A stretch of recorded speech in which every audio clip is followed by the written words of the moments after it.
안녕하세요, 달타령입니다. 최근 김정은 건강 위기설, 사망설로 국내뿐만 아니라 해외도 떠들썩했습니다.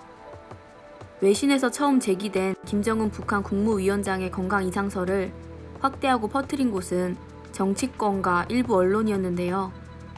특이 동향이 없다는 정부 발표와 문정인 등 북한 전문가들의 김정은 사망은 사실이 아니라는 확인에도 미래통합당 태영호, 미래한국당 지성호 등 탈북민 출신 당선인들은 김정은 사망설을 제기했습니다.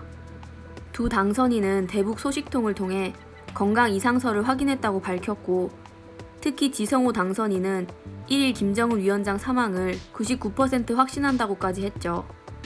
그는 김정은 위원장이 심혈관 질환 수술 뒤 지난 주말 사망한 것으로 확인했다고 했습니다.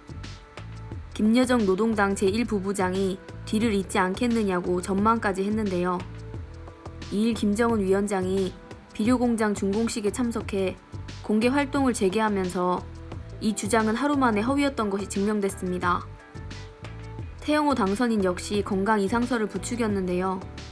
지난달 미국 CNN과 인터뷰에서 한 가지 분명한 것은 김 위원장이 스스로 일어서거나 제대로 걷지 못하는 상태라고 했습니다. 두 당선인 모두 21대 국회에 입성도 하기 전에 신뢰도 추락을 자초한 것은 둘째치고, 곧 국회의원이 될 사람들이 허위 정보를 기정사실화해 국민들을 불안하게 만들고 사회적 혼란을 조장한 겁니다. 태영호 당선인은 입장문을 내고 결과적으로 분석은 다소 빗나갔지만 김정은 위원장의 건강에 대한 의문이 말끔히 해소된 건 아니라고 주장했습니다. 지성호 당선인은 김정은의 건강에 문제가 없는지 속단하지 말고 좀 더 지켜보자고 했습니다. 미래한국당 조수진 대변인은 지성호 당선인 개인 의견일 뿐 당과 사전에 논의하지도 않았고 조율할 의제도 아니었다고 선을 그었습니다. 정부는 한결같이 북한 특이 동향이 없다고 발표했는데, 청와대 관계자는 청와대와 정부의 기존 분석이 맞았다는 걸 보여준다면서 부정확한 정보 때문에 커다란 사회적 혼란이 있었다며 두 당선인의 무책임을 지적했습니다. 민주당 강훈식 수석 대변인도 논평을 통해 태영호, 지성호 당선인은 탈북자 신분을 이용해 가짜뉴스를 유포한 부적절한 행위를 했다며 따뜻하게 안아준 대한민국 국민에게 허위 정보, 거짓 선전 선동으로 담내한 것을 진심으로 사과하라고 촉구했습니다. 민주당 김병기 의원도 공인과 언론 등이 반성하는 기회가 되길 바란다고 했습니다. 그는 청와대와 모든 관계 장관들이 이번처럼 특이 동향이 없다고 단정적으로 말한 적은 없다면서 이는 완벽한 출처를 다양하게 확보했다는 뜻이라고 설명했습니다. 태영호, 지성호 두 사람이 당선된 뒤 한 단체는 관련된 내용의 대북 전단, 일명 삐라를 살포하기도 했는데요. 이 역시 남북관계 개선이나 한반도 평화, 무엇 하나에도 도움이 되지 않는 것이죠. 그들은 아님 말고 식에 아무 말을 뱉어놓고는 그것이 야기한 사회적 혼란에 아무런 책임도 지지 않고 있습니다. 한 나라 국회의원 당선인의 언행으로는 적절하다고 보기 힘든 데다 한반도의 평화적 문제 해결에도 전혀 도움이 되지 않는 인물들이라는 것이 증명됐습니다. 이번 사건을 통해 역시나 싶은 일부 언론의 민낯 또한 적나라하게 볼 수 있었습니다.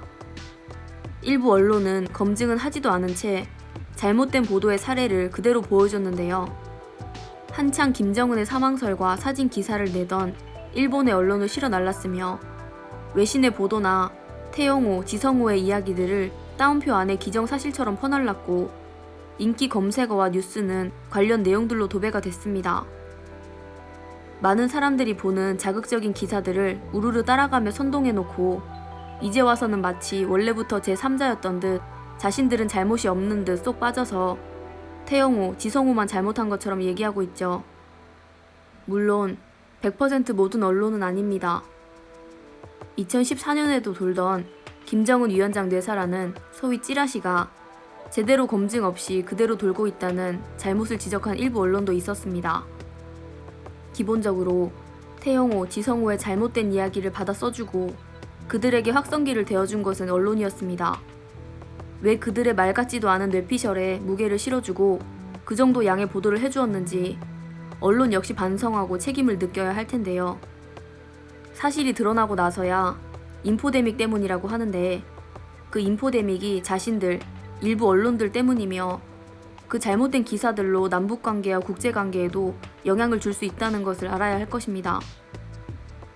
선거 전에 그렇게 언론에서 흔들어도 통하지 않는다는 것이 총선 결과에서 드러났듯이 국민들이 더 이상 언론의 농락에 놀아나지 않는다는 걸, 그럴수록 언론 개혁에 대한 정당성만 더 부여된다는 걸 그 일부 언론들은 깨달아야 할 것입니다. 언론에 대한 다른 소식에 대해서도 추후 영상을 통해 전해드리겠습니다. 시청해주셔서 고맙습니다.